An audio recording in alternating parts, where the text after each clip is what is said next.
नमस्कार. मी ॲडव्होकेट राजेश सचदेव, विधी निदेशक, महाराष्ट्र पोलीस अकॅडमी.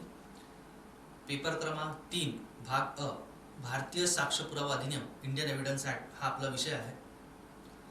या विषयामध्ये आजपर्यंत आपले एकूण 8 टॉपिक्स झालेले आहेत. आज आपण पुढचे 3 टॉपिक कव्हर करणार. त्याच्यात पहिला टॉपिक आहे ओरल एव्हिडन्स, त्यानंतर दुसरा टॉपिक आहे डॉक्युमेंटरी एव्हिडन्स आणि तिसरा टॉपिक आहे पब्लिक अँड प्रायव्हेट डॉक्युमेंट, म्हणजे तोंडी पुरावा, दस्तऐवजी पुरावा आणि तिसरा टॉपिक आज जो आहे तो आहे सार्वजनिक दस्तऐवज आणि खाजगी दस्तऐवज, प्रायव्हेट अँड पब्लिक डॉक्युमेंट. तर हा इम्पॉर्टंट टॉपिक आहे खूप. तर आपण स्टार्ट करूया. याच्यात सर्वात पहिले सेक्शन आहे जे या 3 टॉपिकचे, ते ओरल एव्हिडन्स मध्ये आहे 59 आणि 60 कलम. डॉक्युमेंटरी एव्हिडन्स मध्ये आहे तुम्हाला 61 पासून 65 बी पर्यंत आहे. त्यानंतर आहे 67 आणि 67 ए कलम.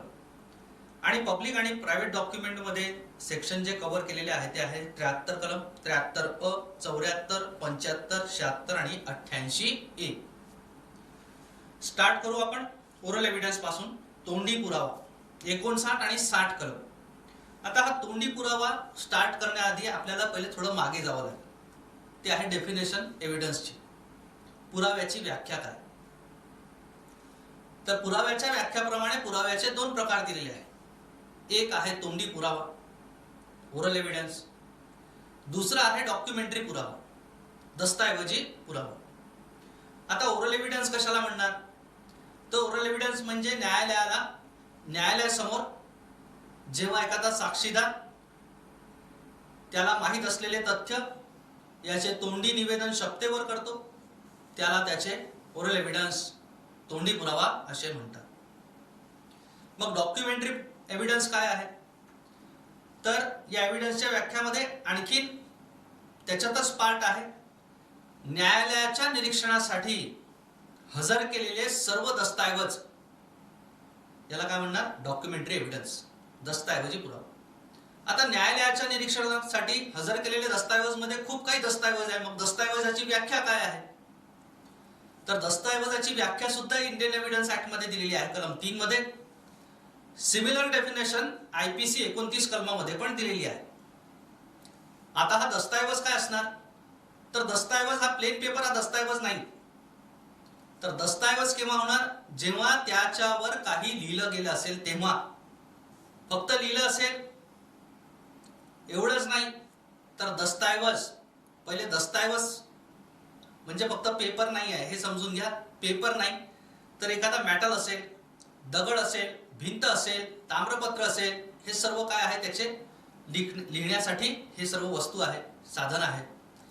कशाद्वारे याच्यावर लिहू शकतो आपण? पेनने लिहू शकतो, त्यानंतर पेंटिंग करू शकतो, नकाशा काढू शकतो. हे सर्व काय झाले? दस्तऐवज. तर हा दस्तऐवज. या दस्तऐवज मध्ये आणखीन काय इन्सर्ट केलेलं आहे? 2000 मध्ये IT act, information technology act, माहिती तंत्रज्ञान अधिनियम हा कायदा सायबर क्राईमला प्रिव्हेंट करण्यासाठी आला. यामुळे या दस्तऐवजाच्या व्याख्यामध्ये इलेक्ट्रॉनिक एव्हिडन्स याचा सुद्धा समावेश केलेला आहे. म्हणजे जे काही प्रिंट आउट असणार हा सुद्धा दस्तऐवजाचा प्रकार आहे. न्यायालयाच्या निरीक्षणासाठी हजर केलेले सर्व दस्तऐवज म्हणजे तपासामध्ये तुम्ही जे काही दस्तऐवज हस्तगत केलेले आहे, तपास करताना तुम्ही बयान घेतला आहे, तपास करताना पंचनामे केलेले आहे, तपास करताना आरोपीचा मेडिकल केला असेल, काही रिपोर्ट FSL कडून येतात, काही ओपिनियन एक्सपर्टचे येतात, हे सर्व काय असतात? दस्तऐवज. सेट ऑफ डॉक्युमेंट जे तुम्ही चार्जशीटच्या स्वरूपात कोर्टात दाखल करता, हे सर्व काय झाले? डॉक्युमेंट. आता हा जो टॉपिक आहे oral evidence and documentary evidence, तर कलम 59 जे दिलेली आहे का महत्वाचं आहे? तर 59 कलमाचा हेडिंग बघा. 59 कलमामध्ये दिलं आहे की तोंडी पुराव्याने तथ्यांची साबिती. तोंडी पुराव्याने तथ्यांची साबिती याला एक्सप्लेन कसं केलेलं आहे? तर या डेफिनेशन मध्ये दिला 59 कलमामध्ये, दस्तऐवज किंवा इलेक्ट्रॉनिक अभिलेखांच्या मजकुराखेरीज, याला अंडरलाईन करा, दस्तऐवज किंवा इलेक्ट्रॉनिक अभिलेखांच्या मजकुराखेरीज सर्व तथ्ये तोंडी पुराव्याने साबित केली पाहिजे, हा नियम आहे. काय नियम सांगतो हा कायदा 59 कलम, की कोणताही फॅक्ट, मग आता फॅक्ट काय, तथ्य म्हणजे पंचेंद्रियाने जाणीव ज्याची होते त्याला तथ्य असे म्हणतात. हे आपलं डेफिनेशन पहिले झालेलं आहे. या तथ्याचे दोन प्रकार आहे, फिजिकल अँड सायकोलॉजिकल फॅक्ट. म्हणजे जे फॅक्ट्स कोर्टात प्रूफ करायचे असेल ते फॅक्ट तोंडी पुराव्याने साबित केले पाहिजे. काय वगळता, तर डॉक्युमेंट मध्ये दिलेले कंटेंट्स, इलेक्ट्रॉनिक रेकॉर्ड मध्ये जे असणार ते सोडून ते त्याच्या व्यतिरिक्त सर्व फॅक्ट हे ओरल एव्हिडन्सने साबित केले पाहिजे, हा 59 मध्ये दिलेला आहे. मग हे साक्षीदार फक्त क्रिमिनल मॅटर मध्ये येतात का? नाही. तर हा जो नियम आहे हा दोन्ही मॅटर्सला ऍप्लिकेबल आहे, सिव्हिल आणि क्रिमिनल मॅटर्सला. तर 59 कलमाचा नियम असा म्हणतो की सर्व फॅक्ट हे तोंडी पुराव्याने साबित केले पाहिजे except contents of document and electronic record. This section is applicable to civil and criminal both matters. दोन्ही मॅटर्सला हा ऍप्लिकेबल आहे हा नियम. त्यानंतर तोंडी पुरावा प्रत्यक्ष असला पाहिजे, हा नेक्स्ट कलम मध्ये दिलेला आहे 59 कलमामध्ये. प्रत्येक फॅक्ट तोंडी पुराव्याने साबित केलं पाहिजे. पण याच्या सोबत जर असा इमॅजिन करा, एखादा साक्षीदार आहे, त्याने घटना बघितलेली आहे आणि तो आपला साक्षीदार आहे, मुका आहे समजा तो साक्षीदार, परंतु त्याने घटना सर्व बघितलेली आहे, बोलता येत नाही. त्याला जर विटनेस म्हणून आपण घेतलं तर 59 कलम काय म्हणते की 59 कलमाप्रमाणे तोंडी पुरावा हा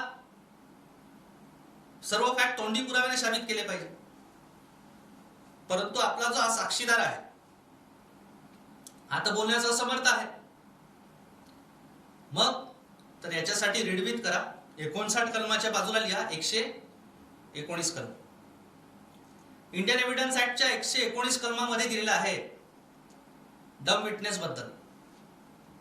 म्हणजे मुका साक्षीदार असेल, ज्याला बोलता येत नसेल, तर तो साक्षीदार 119 कलमाप्रमाणे आपली साक्ष लिहून देऊ शकतो जर त्याला लिहिता येत असेल. समजा तो शिक्षित नाहीये, त्याला लिहिता येत नसेल, तर तो साक्षीदार त्याला जे काही म्हणायचं आहे, जे काही त्याने तथ्य बघितलेले आहे, तो लिहून सुद्धा देऊ शकतो. त्याला सुद्धा त्याचा तोंडी पुरावा म्हणून ट्रीट केला जाणार. हे दिला 119 कलमामध्ये. 119 चा संबंध याच्यासोबत का लावला आपण? कारण 59 कलमामध्ये दिलेला आहे की सर्व फॅक्ट न्यायालयामध्ये तोंडी पुराव्याने साबित केले पाहिजे, परंतु जे फॅक्ट डॉक्युमेंट मध्ये आहे किंवा इलेक्ट्रॉनिक रेकॉर्ड्स मध्ये आहे ते सोडून सर्व फॅक्ट तोंडी पुराव्याने साबित केले पाहिजे. त्यासाठी आपण 119 कलम सुद्धा याच्यात रीडविथ केलेला आहे. जर एखादा साक्षीदार बोलण्यास असमर्थ असेल आणि तो बोलू शकत नसेल, तेव्हा तो आपली साक्ष लिहून देणार, खणाखुणा करणार आणि त्याचा हा एव्हिडन्स ओरल एव्हिडन्स म्हणून ट्रीट केला जाणार. याच्यासोबत काही कंडिशन्स आहेत की अशा डम विटनेसचे एव्हिडन्स नोंदवताना काय प्रिकॉशन घेतले पाहिजे ते आपण पुढच्या जेव्हा 119 कलम बघणार तेव्हा बघू. त्यानंतर आहे 60 कलम. 59 मध्ये बघितलं सर्व फॅक्ट तोंडी पुराव्याने साबित केलं पाहिजे. 60 कलम मध्ये दिले आहे, खूप महत्वाचा नियम आहे हा.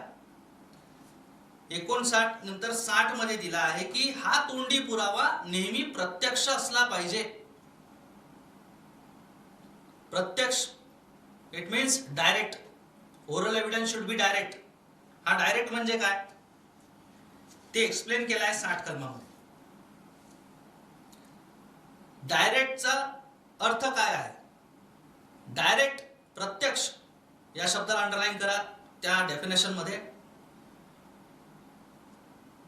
प्रत्यक्ष डायरेक्ट म्हणजे पहिला, ज्या व्यक्तीने ती घटना स्वतः पाहिली आहे, स्वतः अंडरलाईन करा, त्याने स्वतः पाहिली आहे तो आपला तोंडी पुरावा न्यायालयात देणार. याचा एक आणखीन अर्थ होतो. 60 कलमाच्या बाजूला लिहून ठेवा की हा 60 कलम जो आहे हा काय म्हणतो आहे, तोंडी पुरावा हा प्रत्यक्ष असला पाहिजे. याचा दुसरा अर्थ की अप्रत्यक्ष पुरावा चालणार नाही, याचा अर्थ आणखी ऐकीव पुरावा ग्राह्य नाही. 60 कलम क्लिअर म्हणतो आहे की तोंडी पुरावा प्रत्यक्ष असला पाहिजे, याचा दुसरा अर्थ की ऐकीव पुरावा ग्राह्य नाही. त्याच्या बाजूला लिहा ऐकीव पुरावा ग्राह्य नाही. परंतु या ऐकीव पुरावा ग्राह्य नाही हा जो नियम आहे इंडियन एव्हिडन्स ऍक्टचा, याला 3 अपवाद आपण बघितले आहे मागच्या लेक्चर मध्ये. तो पहिला सेक्शन आहे कलम 6, एकाच घडामोडीचे भाग असणारे तथ्यांची संबंधता. जरी तो व्यक्ती हजर नाही परंतु part of the same transaction असल्यामुळे त्याने जे काही बघितलं असेल, ऐकलं असेल, कोणाकडून ऐकलं असेल, तरी त्याचा एव्हिडन्स ग्राह्य धरला जातो. पण त्याला अटी शर्ती आहेत त्या 6 कलमामध्ये. दुसरा अपवाद आहे त्याला 32 कलम. 32 कलम याचा पूर्ण हेडिंग आहे जी व्यक्ती मरण पावली आहे किंवा ज्यांचा शोध लागू शकत नाही अशा व्यक्तींनी पूर्वी केलेले लेखी किंवा तोंडी कथन कोणत्या परिस्थितीमध्ये ग्राह्य असणार. म्हणजे एखादा मेला आहे व्यक्ती आणि मरण्यापूर्वी त्याने काही त्याचे मृत्यूचे कारण कोणाला सांगितले असेल, तर ज्या व्यक्तीला त्याने ते सांगितलेले आहे त्याचा एव्हिडन्स आपण घेतो. इथे तो नियम लागणार नाही की तोंडी पुरावा प्रत्यक्ष असला पाहिजे. मेलेला व्यक्ती कोर्टात साक्ष द्यायला येऊ शकत नाही. म्हणजे 60 कलम जे म्हणते की oral evidence should be direct, त्याला अपवाद काय, कलम 6, कलम 32 आणि 45. 45 पण आपण बघितलाय चॅप्टर एक्सपर्ट एव्हिडन्स. एक्सपर्ट घटनास्थळावर नसतो. समजा एक मर्डर झालाय, बॉडी आपण पीएम ला पाठवली कॉज ऑफ डेथ साठी. डॉक्टर साहेब होते का तिकडे मर्डर झाला तेव्हा? नव्हते. मग अशा केस मध्ये डॉक्टर काय करणार, पीएम करून आपला ओपिनियन देणार की कॉज ऑफ डेथ काय आहे. कॉज ऑफ डेथ काय पण असू शकते, परिस्थितीप्रमाणे त्याला चाकूने मारलं असेल, गोळीने मारलं असेल, पॉइझन दिला असेल किंवा इतर काही कारण असेल. तर हा जो एक्सपर्टचा ओपिनियन आहे हा सुद्धा हिअरचे एव्हिडन्सला एक्सेप्शन आहे. आता 60 कलम म्हणतो आहे की तोंडी पुरावा प्रत्यक्ष असला पाहिजे. त्याला 3 अपवाद बघितले, 6, 32 आणि 45 एक्सपर्ट ओपिनियन. आता प्रत्यक्ष म्हणजे काय, तर नंबर 1, ज्याने स्वतः घटना बघितलेली असेल तो व्यक्ती आपली साक्ष देणार न्यायालयामध्ये डायरेक्ट. नंबर 2, ज्या व्यक्तीने ती घटना घडली तेव्हा तिथे उपस्थित असेल आणि त्याने स्वतः आपल्या कानाने ऐकलं असेल त्या व्यक्तीची साक्ष होणार. त्याने स्वतः ऐकलेला आहे, डायरेक्ट एव्हिडन्स आहे तो. तिसरा, असा साक्षीदार आहे की त्याने स्वतः त्या घटनेची तथ्य, त्या घटनेचे फॅक्ट्स त्याला पंचेंद्रियाने जाणीव झालेली आहे, त्याने फील केलेला आहे. समजा एक व्यक्ती आहे, त्याला साक्षीदार घेतलं आणि त्याला विचारलं की तुम्हाला कसं माहित की तो व्यक्ती मेला होता तेव्हा. त्याने सांगितलं की मी हात लावून बघितलं. तर हे काय झालं, पंचेंद्रियाने ज्याला त्या गोष्टींची, त्या तथ्यांची, त्या फॅक्टची जाणीव झाली असेल प्रत्यक्षपणे त्या व्यक्तीची साक्ष. फर्स्ट, ज्याने स्वतः बघितलंय. सेकंड, ज्याने स्वतः ऐकलं आहे. थर्ड, ज्याला पंचेंद्रियाने त्याची प्रत्यक्ष त्याला फिलिंग झालेली आहे, जाणीव झालेली आहे, त्याची साक्ष. चौथा, तज्ञांचा पुरावा, एक्सपर्ट ओपिनियन. पण एक्सपर्ट ओपिनियन देताना आपण 51 कलम बघितलं होतं. 45 चा पूर्ण जो चॅप्टर आहे एक्सपर्ट ओपिनियन, सेक्शन 45 ते 51. 51 कलम खूप महत्वाचा आहे. याच्यात पण हेच दिलाय की जेव्हा जेव्हा एक्सपर्ट हा ओपिनियन देणार, आता मी सांगितल्याप्रमाणे एक्सपर्ट तो घटनास्थळावर नव्हता किंवा नसतो तो. मग जेव्हा एक्सपर्टचा ओपिनियन कोर्टात होणार तेव्हा त्या एक्सपर्टला त्याने जे काही ओपिनियन दिलेला आहे, मत दिलेलं आहे, तेव्हा त्याला त्याच्या मागील कारण सुद्धा सांगावे लागेल. तेव्हा त्याचा तो एव्हिडन्स एक्सेप्ट केला जाणार. हे झाले 4. 5वा आहे की एक्सपर्ट जर आपला ओपिनियन देत आहे आणि त्याचा ओपिनियन एखाद्या बुकच्या एखाद्या ऑथरने एखाद्या लेखकाने ती पुस्तक लिहिलेली आहे आणि त्या पुस्तकामध्ये तसं काही फॉर्म्युले दिले आहे किंवा त्याचं म्हणणं तसं आहे किंवा काही सिम्पटम्स दिसल्यावर त्याचा असा परिणाम, त्याचा रिझल्ट असा असतो, हे काही दिलं असेल, तेव्हा त्याच्या आधारावर जर बुकच्या आधारावर एखादा एक्सपर्ट आपला ओपिनियन देत असेल, तेव्हा या एक्सपर्टला ज्या पुस्तकाच्या आधारावर त्याने आपला ओपिनियन मांडलेला आहे ती पुस्तक त्यांना कोर्टात हजर करावी लागेल. नंतर आणि ही पुस्तक केव्हा हजर करावी लागेल? अशा केसमध्ये जिथे तो लेखक आता जिवंत नाही किंवा एखादा फॉरेन ऑथर आहे, त्याला इथे इंडियामध्ये आणणं पॉसिबल नाही, तर अशा केसमध्ये एक्सपर्टला आपला ओपिनियन ज्या बुकच्या आधारावर त्यांनी दिलेला आहे त्या ऑथरचं जो पुस्तक आहे ते कोर्टाला निरीक्षणासाठी त्यांना हजर करावं लागेल. 6वा प्रकार दिला आहे, एखाद्या गुन्ह्याचा तपास करताना काही वस्तू सुद्धा आपण जप्त करतो. वेपन असेल, काही वस्तू असेल, तर ही वस्तू आपण कोर्टात जेव्हा हजर करतो,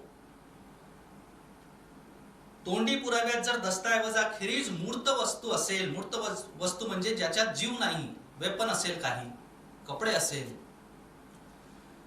कोर्टापुढे हजर करण्यास निरीक्षणासाठी आदेश देऊ शकेल कोर्ट त्याला, पण हा पण तोंडी पुराव्यामध्ये येणार. तर आता 59 आणि 60 कलम काय कशाबद्दल होते? हे दोन कलम, हे दोन्ही कलम म्हणजे ओरल एव्हिडन्सचे प्रोव्हिजन दिलेले आहे. 59-60 कलम लिहिताना सर्वात आधी आपल्याला पुरावा म्हणजे काय हे आलं पाहिजे. पुरावे दोन प्रकारचे आहेत, तोंडी आणि लेखी पुरावा. मग त्यानंतर त्याच्यासोबत दस्तऐवजाची व्याख्या आली पाहिजे. मग तुम्हाला प्रश्न जर आला की तोंडी पुरावा म्हणजे काय, तोंडी पुरावा कसा असला पाहिजे, तर तुम्हाला पहिले पुराव्याची व्याख्या, दस्तऐवजाची व्याख्या, त्यानंतर 59 कलम की तोंडी पुरावा कसा असला पाहिजे, तो प्रत्यक्ष असला पाहिजे, तसेच तोंडी पुराव्याने सर्व तथ्य साबित केले पाहिजे एक्सेप्ट डॉक्युमेंटरी आणि electronic records, contents of electronic record. आणि 60 कलम लिहिता आले पाहिजे तुम्हाला की हा तोंडी पुरावा हा प्रत्यक्ष डायरेक्ट असला पाहिजे आणि त्याचे प्रकार लिहायचे, म्हणजे ज्याने बघितलं असेल त्याचा, प्रत्यक्ष बघणाऱ्या व्यक्तीचा साक्ष, ज्याने ऐकलं असेल त्याचा साक्ष. अशा प्रकारे हा ओरल एव्हिडन्स 59 आणि 60 कलम आहे. आता आपण जाणार डॉक्युमेंटरी एव्हिडन्स वर. परत हा डॉक्युमेंटरी एव्हिडन्सचा जो ग्रुप आहे सेक्शनचा, तो एकदा लिहून घ्या. हा डॉक्युमेंटरी एव्हिडन्सचा आजचा दुसरा टॉपिक आहे. त्याच्यात आहे 61 पासून, सेक्शन 61 पासून 65B प्लस 67 आणि 67A. आता डॉक्युमेंटरी एव्हिडन्स म्हणजे काय, तर परत आपण बघणार एव्हिडन्सची व्याख्या, त्यानंतर दस्तऐवजाची व्याख्या याच्यासोबत रिडवित करायची आहे. 61 कलम ओरल आणि डॉक्युमेंटरी एव्हिडन्स दोघांचा काम न्यायालयात पडतो. कुठलीही केस साबित करायची आहे तर तुम्हाला साक्षीदार आणावे लागते कोर्टात. ते कोर्टात विटनेस बॉक्स मध्ये त्याचा शब्दावर साक्ष देतो, त्याला त्याचा तोंडी पुरावा म्हणणार आणि तपासामध्ये काही दस्तऐवज सुद्धा कोर्टात हजर करावे लागतात. याला डॉक्युमेंटरी एव्हिडन्स म्हणतो. 61 कलम दस्तऐवजामधील मजकुराची साबिती. नियम दिलेला आहे, how to proof document in the court of law. काय नियम आहे? कोणत्याही दस्तऐवजाची साबिती न्यायालयामध्ये फौजदारी खटला असो किंवा दिवाणी खटला असो, त्याचे काय नियम आहे दस्तऐवज साबित करण्याचे, तर ते दिलाय 61 कलम मध्ये. दस्तऐवजामधील मजकूर दोन पद्धतीने साबित करता येते. नंबर 1 अव्वल पुरावा आणि नंबर 2 दुय्यम पुरावा. 61 कलमने काय दिले आपल्याला? How to proof document in the court of law. there are two types to prove document in the court of law. Number 1 primary evidence and number 2 secondary evidence. अव्वल पुरावा आणि दुय्यम पुरावा. अव्वल पुरावा इक्वल टू प्रायमरी एव्हिडन्स, दुय्यम पुरावा equal to secondary evidence. तर कुठलाही दस्तऐवज जर कोर्टात साबित करायचा आहे तर त्याचे दोन पद्धत आहे. एक आहे ओरल एव्हिडन्स आणि दुसरा आहे डॉक्युमेंटरी एव्हिडन्स. मग आता oral evidence primary evidence and secondary evidence, अव्वल पुरावा आणि दुय्यम पुरावा. आता हा अव्वल पुरावा काय आहे आणि दुय्यम पुरावा काय आहे? तर अव्वल पुरावा याची व्याख्या कलम 62 मध्ये दिलेली आहे. 62 मध्ये प्रायमरी एव्हिडन्सची व्याख्या दिलेली आहे आणि 63 मध्ये सेकंडरी एव्हिडन्स दुय्यम पुराव्याची व्याख्या दिलेली आहे. आता आपण बघणार 62 कलम. फौजदारी खटल्यात किंवा दिवाणी खटल्यात न्यायालयाच्या निरीक्षणासाठी हजर केलेला खुद स्वतः तो दस्तऐवज म्हणजे ओरिजिनल डॉक्युमेंट इटसेल्फ, त्याला काय म्हणणार आपण? प्रायमरी एव्हिडन्स, अव्वल पुरावा. न्यायालयाच्या निरीक्षणासाठी दिवाणी फौजदारी न्यायालयामध्ये ओरिजिनल डॉक्युमेंट जेव्हा आपण सादर करणार याला काय म्हणणार? प्रायमरी एव्हिडन्स, अव्वल पुरावा. मग दुय्यम पुरावा 63 कलम मध्ये दिलेला आहे. What is secondary evidence? तर सेकंडरी एव्हिडन्स याचे प्रकार दिलेले आहे. याच्यात 5 प्रकार. पहिला सेकंडरी एव्हिडन्स म्हणजे सर्टिफाईड कॉपी, त्याला मराठीत म्हणणार प्रमाणित प्रत. आता सर्टिफाईड कॉपी मध्ये आणि अटेस्टेशन मध्ये खूप डिफरन्स आहे. अटेस्टेशन तुम्ही अनुभव घेतला असेल, झेरॉक्सच्या दुकानावर जातो, झेरॉक्स काढल्यानंतर काही त्याच्याकडे एक्झिक्युटिव्ह, स्पेशल एक्झिक्युटिव्ह मॅजिस्ट्रेटचे सिक्के वगैरे असतात, ते सिक्के मारून देतात, सही मारतात. हा झाला फक्त अटेस्टेशन. पण सर्टिफाईड कॉपी तसं नाही देऊ शकत कोणी. मग सर्टिफाईड कॉपी कुठून भेटणार? तर जिथे त्या डॉक्युमेंटचा बर्थ झालेला आहे, जिथे तो डॉक्युमेंट बनवण्यात आलेला आहे, ज्या डिपार्टमेंट मध्ये, तोच डिपार्टमेंट आपल्याला त्याची सर्टिफाईड कॉपी देऊ शकतो. म्हणजे दुय्यम पुरावा त्याचा पहिला प्रकार आहे सर्टिफाईड कॉपी, प्रमाणित प्रत. नंबर 2 दुसरा दुय्यम पुराव्याचा प्रकार आहे मूळ प्रतीवरून यांत्रिक पद्धतीने तयार केलेले दस्तऐवज. यांत्रिक पद्धती फॉर एक्झाम्पल झेरॉक्स काढता आपण, पण नोट्सचे झेरॉक्स काढले असेल, पुस्तकाचे काही नोट्स बनवले असेल त्याचे झेरॉक्स काढतो. झेरॉक्स पण काय झाला, समजा मी एक काही ओरिजिनल लिहिलाय त्याची एकाने झेरॉक्स काढले, ओरिजिनल माझ्याकडे, त्याने काय केलं ते झेरॉक्स त्याच्याकडे, ती ही काय झाली कॉपी, आता सेकंडरी एव्हिडन्स. तर सेकंडरी एव्हिडन्सचा पहिला प्रकार आहे प्रमाणित प्रत. सेकंड आहे त्याचा झेरॉक्स, ज्याला कायद्याच्या लँग्वेज मध्ये दिलाय मूळ प्रतीवरून यांत्रिक पद्धतीने बनवलेली कॉपी. थर्ड प्रकार दिलेला आहे मूळ प्रतीवरून हाताने लिहिलेला मजकूर. सपोज इलेक्ट्रिसिटी नाहीये, करंट नाहीये, लाईन गेलेली आहे आणि आपल्याला झेरॉक्स काढायची, झेरॉक्स बंद आहे. अशा वेळेला आपण काय करणार? जो डॉक्युमेंट आहे, ठीक आहे आपल्यालाही अर्जंट आहे, टाइम नाही इतका आपल्याकडे, तर मग काय केलं, एकाने ते बघून लिहून घेतलं, ओरिजिनल डॉक्युमेंट बघून लिहून घेतलं. आता हा लिहिलेला मजकूर ओरिजिनल आहे का नाही, याला काय म्हणणार? Secondary evidence. First certified copy, second Xerox प्रत आणि थर्ड म्हणजे ओरिजिनल वरून हाताने लिहिणे. चौथा आहे प्रतिलेख, काउंटरपार्ट. प्रतिलेख काउंटरपार्ट म्हणजे काय तुम्हाला माहित आहे, पण हा शब्द तुम्हाला प्रतिलेख म्हणजे काय असं एक हे पडतो. तुम्ही बघितलं बघा, जुने चेकबुक यायचे पहिले. चेकबुक मध्ये 2 पार्ट असायचा, एक आपल्याकडे राहायचा आणि एक चेक फाडून आपण त्या व्यक्तीला देत होतो. जो काउंटर आहे त्याचा काउंटर पार्ट, त्याला काय म्हणतो आपण? प्रतिलेख. याचा आणखीन एक एक्झाम्पल, ट्रॅव्हल्सने जातो आपण, तिकीट दिलं जाते, एक छोटा तिकीट असतो आणि एक मोठा आपल्याकडे दिलं जातं, एक त्याचा काउंटर पार्ट असतो. तर हे काउंटर पार्ट काय झालं? त्याचा सेकंडरी एव्हिडन्स. 5वं आहे, ज्याने मूळ दस्तऐवज पाहिलं असेल आणि आठवणीने मजकूर तोंडी निवेदन करतोय त्याचे, हे पण त्याचा काय झाला? Secondary evidence. म्हणजे सेकंडरी एव्हिडन्स याची व्याख्या कशात आहे? कलम 62 इंडियन एव्हिडन्स ऍक्ट मध्ये. सेकंडरी एव्हिडन्सचे किती प्रकार सांगितले आतापर्यंत? 5.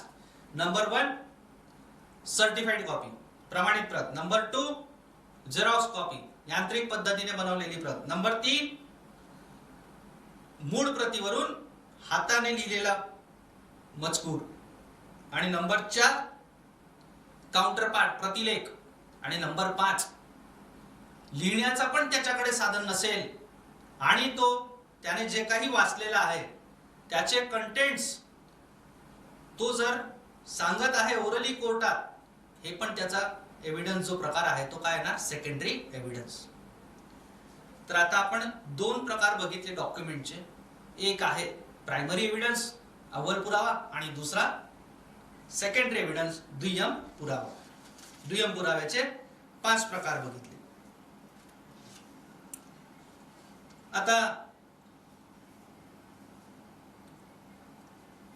याचे आणखी तुम्हाला जर एक्झाम्पल लिहायचे असेल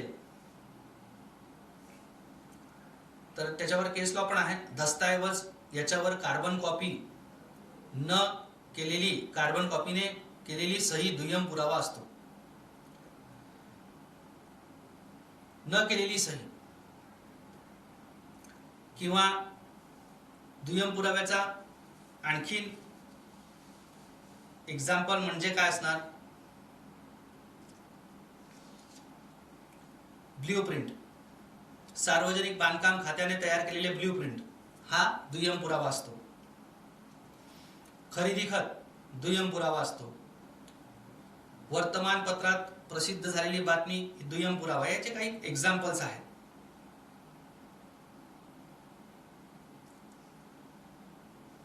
अशा प्रकारे हा अव्वल पुरावा आणि दुय्यम पुरावा आहे. 64 कलम याच्यात एक आणखी नियम दिलेला आहे. तो काय आहे? 64 मध्ये दिला आहे की 65 कलमामध्ये, म्हणजे यात यापुढे उल्लेखित केलेले प्रसंग खेरीज करून 64 मध्ये सांगितलं आहे की 65 कलमामध्ये खेरीज करून दस्तऐवज नेहमी अव्वल पुराव्याने साबित केला पाहिजे. हा एक नियम आहे. पहिला नियम काय होता? दस्तऐवज साबित करण्याचे 2 प्रकार आहेत, अव्वल पुरावा आणि दुय्यम पुरावा. अव्वल पुराव्याची व्याख्या कशात आहे? 62 कलमामध्ये. 63 कलमामध्ये दुय्यम पुराव्याची व्याख्या आहे. 64 कलम परत काय नियम सांगतो की 65 कलमामधील परिस्थिती वगळून सर्व दस्तऐवज अव्वल पुराव्याने साबित केले पाहिजे. मग आपल्याला आता 65 कलम बघावं लागेल की 65 कलम मध्ये असं काय परिस्थिती दिली आहे की तेव्हा दुय्यम पुरावा दिला तरी चालते.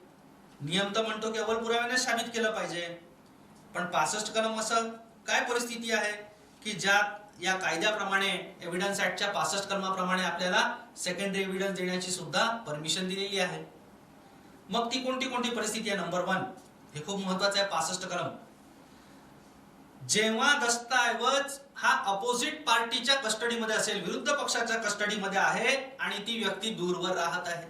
हे तुम्हाला साबित करावं लागेल. पहिली कंडिशन की साहेब कोर्टाला की आज रोजी आम्ही नियमाप्रमाणे अव्वल पुरावा का देऊ शकत नाही, कारण ओरिजिनल जो डॉक्युमेंट आहे, ओरिजिनल जो दस्तऐवज आहे हा अपोजिट पार्टीकडे, आपल्या विरुद्धची जी पार्टी आहे त्याच्याकडे असल्यामुळे आणि तो दूरवर राहतो, त्यामुळे आम्हाला ते पॉसिबल नाही. कोर्ट जर सॅटिस्फाईड झाला तर हा कंडिशन प्रूव्ह केल्यावर तुम्हाला त्याचा सेकंडरी एव्हिडन्स देता येणार. मग सेकंडरी एव्हिडन्स काय?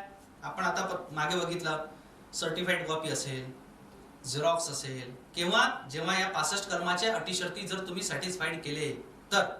नंबर 2 आणखीन दुसरी कोणती परिस्थिती असेल जेव्हा तुम्हाला सेकंडरी एव्हिडन्स देण्याची परमिशन देऊ शकते कोर्ट? नंबर 2 विरुद्ध पक्षाने दस्तऐवजामधील मजकूर लेखी स्वरूपात कबूल केलेला आहे, म्हणजे ऍडमिट केलाय. ऍडमिशनची व्याख्या 17 कलम मागे शिकलो आपण.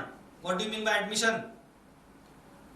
तर ज्या व्यक्तीविरुद्ध मला तो डॉक्युमेंट प्रूफ करायचा आहे, त्या व्यक्तीने जर त्याच्या रिप्लाय मध्ये ऍडमिट केलं असेल की हो मला ते मान्य आहे, जे डॉक्युमेंट मला आज कोर्टात ओरिजिनल द्यायचं आहे त्याच्याबद्दल जर अपोजिट पार्टीने त्याच्यातले कंटेंट्स किंवा त्या दस्तऐवजामध्ये मी जे काही क्लेम केलेलं आहे तर त्याने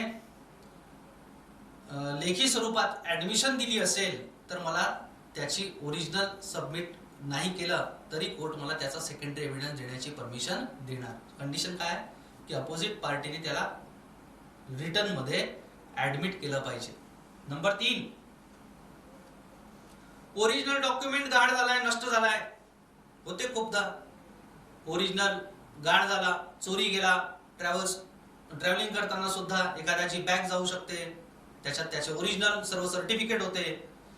पण अशा कंडिशन मध्ये तुम्हाला ती परिस्थिती अशी झाली होती ही सिद्ध करावी लागेल.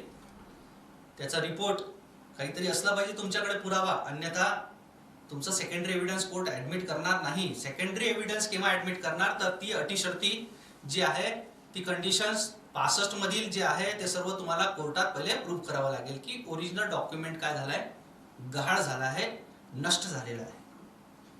त्यानंतर आहे चौथा प्रकार. अशी चौथा कोणती परिस्थिती आहे जेव्हा तुम्हाला सेकंडरी एव्हिडन्स देता येणार, तो आहे की ओरिजिनल डॉक्युमेंट हा हलवता येत नाही. मग डॉक्युमेंटची डेफिनेशन परत बघा. कागदावर लिहिलेला मजकूरच फक्त डॉक्युमेंट आहे का? नाही. भिंतीवर लिहिला आहे, दगडावर लिहिला आहे, भिंतीवर लिहिला आहे, समजा भिंत आणता येते का कोर्टात? नाही. मग तुम्हाला कोर्टात हे प्रूफ करावं लागेल की जो डॉक्युमेंट आहे साहेब आमचा तो अशा प्रकारचा असल्यामुळे त्याला आम्ही कोर्टात आज आणू शकत नाही. अशा कंडिशन मध्ये जे काही मजकूर भिंतीवर लिहिलेला आहे त्याचा सेकंडरी एव्हिडन्स तुम्ही देऊ शकता. सेकंडरी एव्हिडन्सची डेफिनेशन मग तुम्हाला माहित असली पाहिजे की त्याच्यावरील मजकूर आम्ही लिहून कोर्टात सादर केला, त्याचा फोटो काढून आम्ही कोर्टात दिला, हे काय झालं सर्व सेकंडरी एव्हिडन्स.